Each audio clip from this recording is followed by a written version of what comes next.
10h-13h, Thierry Guerrier. Alors on commence par ce sujet évidemment, je vous le disais, ce coup de tonnerre, C8 qui est balayé de la TNT par l'Arcom. Certains parlent de mépris pour le public et pour un personnage très populaire qui est Cyril Hanouna. Le régulateur, donc la haute autorité des médias, a opté pour la méthode forte en sanctionnant, on le sait depuis des mois déjà à plusieurs reprises, C8 qui a cumulé plus de 7 millions d'euros d'amende. Et malgré tout, le groupe Bolloré, on va voir si c'est pas finalement une fausse défaite pour le groupe Bolloré, parce que le groupe Bolloré sauve son vaisseau amiral, évidemment Canal+, mais aussi CNews. CNews, la TNT, CNews, c'est sauvé. Kevin Boucher, vous êtes avec nous en ligne, bonjour.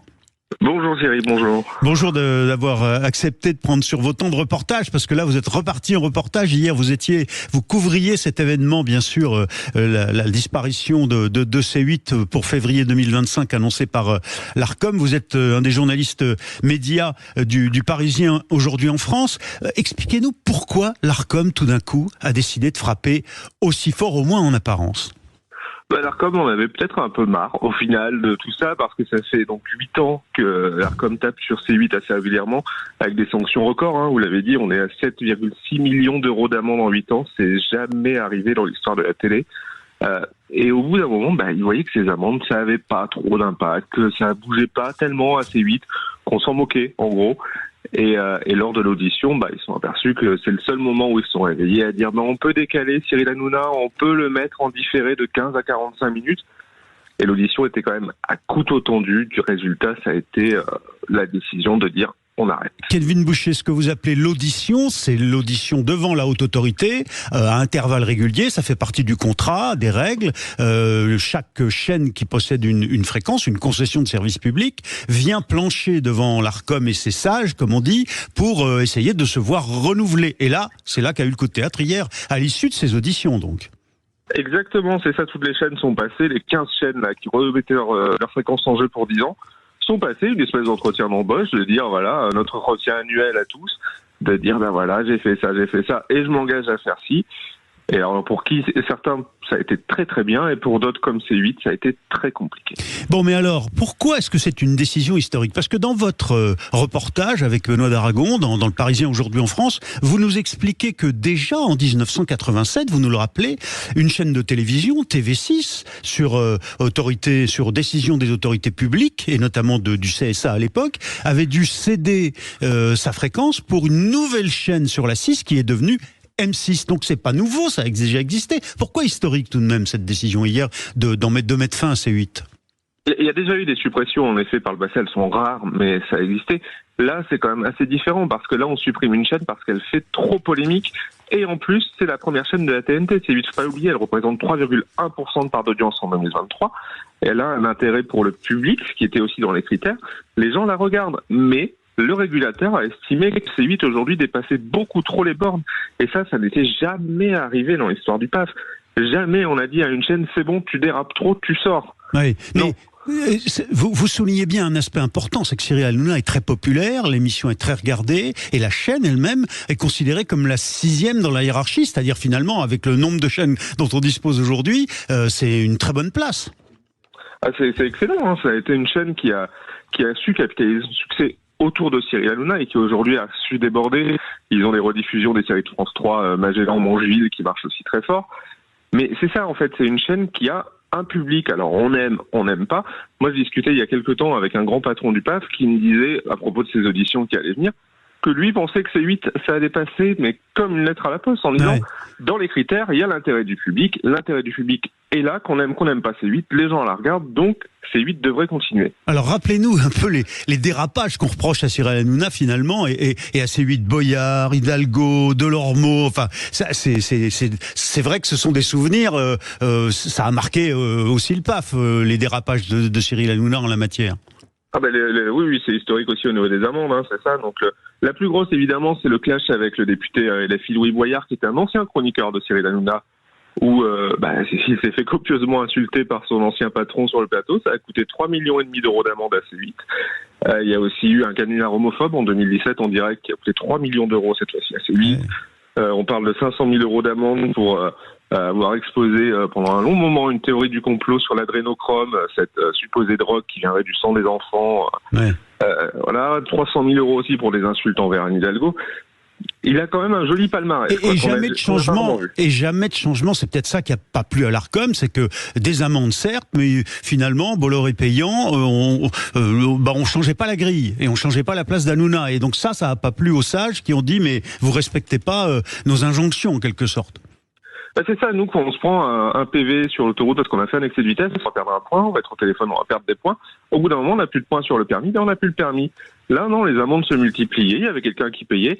Et c'est pas grave, et on passe à autre chose. Sauf que l'Arcom, quand il met une amende, c'est dire, là, vous êtes allé beaucoup trop loin, remettez-vous en question, et ça n'a pas été le cas. Oui, alors on va avoir dans quelques instants le député LFI Aurélien Saint-Toul, qui était l'un des rapporteurs, le rapporteur de la commission d'enquête parlementaire sur l'attribution des fréquences, précisément, et qui avait auditionné Cyril Hanouna. Mais avant, une dernière question.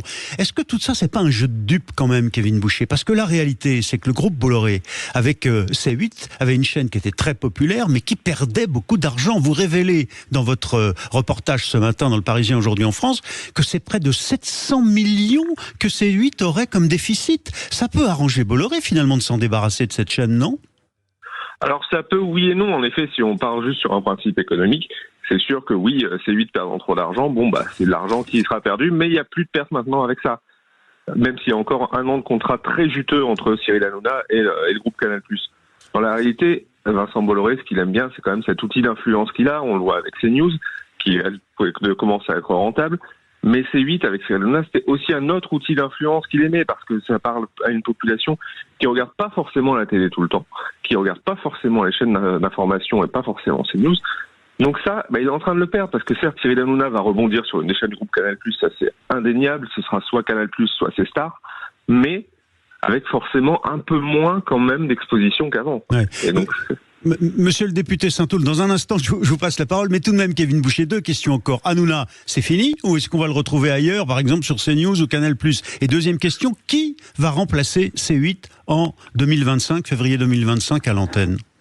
Alors, Cyril Hanouna, oui, on va le retrouver, c'est sûr. Voilà, il y a un contrat qui court encore jusqu'en 2026 avec le groupe Canal, donc il va trouver sa place ou sur Canal+, ou sur C-Star. CNews, c'est pas possible parce que il y a une autre star de l'antenne, il y a Pascal Praud qui est là entre 20h et 21h, qui fait un carton phénoménal, qui commence même un peu à mordre les mollets justement de Cyril Hanouna.